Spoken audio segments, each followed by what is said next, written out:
Hey, this is Nina. Welcome to NV Fine Art Studio. Values and perspective are two major tools we have to reflect objects' three-dimensional property on two-dimensional paper. In this tutorial, I want to discuss values, and in the coming weeks, I'll make a tutorial on perspective. So, if you want to follow up, please subscribe and click the bell for notifications. In this tutorial, I will cover grayscale values, how to use value scale tool, how to understand what is lighter and what is darker, also talk about reflections and shadows, and quickly practice drawing a 3D object in a single color. If we talk about grayscale values, they vary from black to white and usually have 10 steps. There is a grayscale value tool you can get from an art shop that will tell you a typical value number gradation. In photography, they called light stops if you're more familiar with photography. But even if you have this tool, it is a great exercise to make your own one, to practice achieving correct values. I want to quickly show how I do mine. The tricky part here is that watercolor dries lighter. I've done it quite a few times and know that in order to achieve dry value 9, I have to paint it in value 8. And this rule applies up to until you get to the darker values. For example, in order to achieve value 3, you have to paint it slightly darker than value 2. And in order to get value 2, you have to go almost black. Also remember to have very little water on your brush.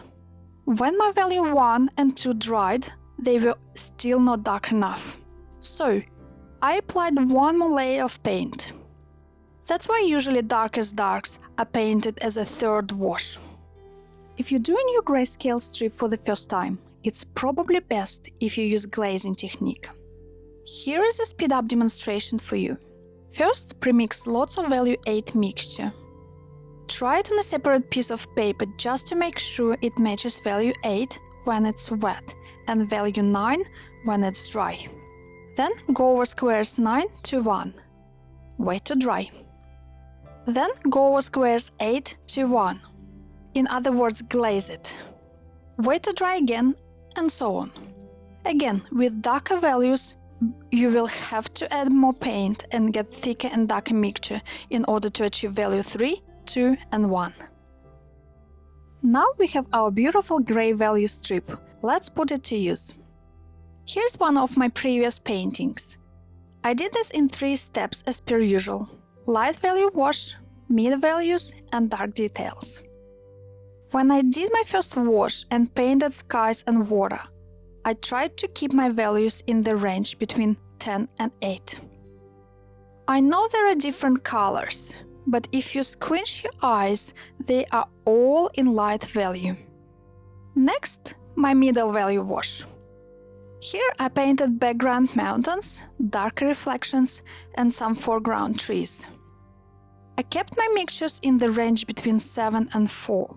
I don't like to use a lot of darks in my painting, so only a few touches done in my third wash in values 3 to 1. The top of the trees and also grasses against the light to add a greatest sense of dimension. Now let's discuss how to understand what is lighter and what is darker. Rule number 1. The distance from the light source affects the degree of illumination of the surface. First, we have to understand that light rays are waves, and they gradually lose their intensity as any other waves. So, due to this fact, the further the surface from the light source is, the weaker it's illuminated, and vice versa. For example, if we have uniform lighting above a staircase, the top steps will be lighter and the bottom ones will be darker, only due to the distance from the light source. A lot of the time, beginner artists are confused about what surface is lighter and what surface is darker when they do a value study. It might be really confusing, especially if you have different colors. But don't forget, colors and values are different things. If you are confused, just simply follow the light rules and paint things that are supposed to be lighter or darker according to these rules, no matter what color they are. On the paper, your painting will carry the correct message for our mind, and the painting will look realistic. Here's one more example for you. When we look at the parallel piping, we can notice that the upper surface will get darker the further it's from the light source. The side surface and even the shadow surface also will get darker. Furthermore, the top surface appears lighter than the side one. This is another rule. The degree of illumination of the surface depends on the angle of falling light.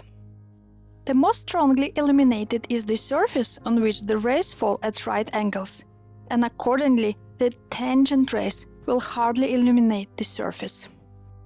The top surface of the parallel piping receives more light, so I painted in the values 9 to 7.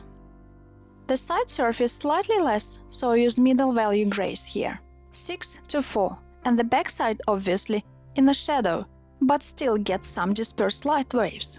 So I'm painting it in the dark values. But again, I'll let it dry and glaze it over with one more wash to achieve darkest darks. In other words, values 3 to 1. Let's practice on a sphere and assume the light is coming from the left top corner. Sphere doesn't have any angles, so the gradation of the light is very soft.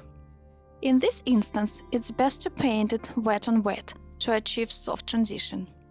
First, I apply light value 9 wash all over the sphere, leaving a small rectangle for a light reflection. Next, I add a thicker mid-value mix to the areas that receive less light, approximately 2/3 of the sphere.